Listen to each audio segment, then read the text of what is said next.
Sitins are a method of nonviolent protest used during the Civil Rights Movement in which African American groups would walk into all white establishments and sit in front of the counter for long periods of time waiting to be served. Most times, however, no service came.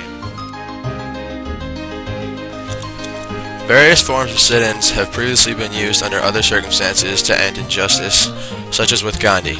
This method was later expanded by Esnick and Kaur in the Civil Rights Movement.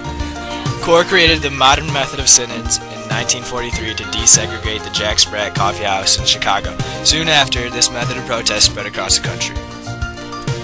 This tactic was a popular and effective form of protest, both because it forced business owners to decide between serving the protesters or risk of disruption and the loss of business with whites. In the early 60s, Martin Luther King Jr. started supporting the idea of sit-ins and told students that arrest was a badge of honor. In 1961, around 70,000 students participated in sit-ins. 3,600 African Americans served time in jail.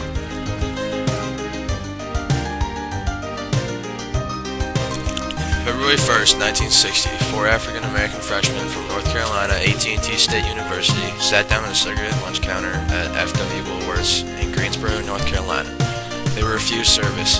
However, they returned the next day with 25 more students. Their names were Franklin McCain, Joseph McNeil, Ezell Blair Jr., and David Richmond. Jackson, Mississippi, the most violent sit-in conducted, in which protesters had salt, sugar, mustard, and other slop poured on them. Then the protesters were beaten and cut with broken glass while police stood by approving.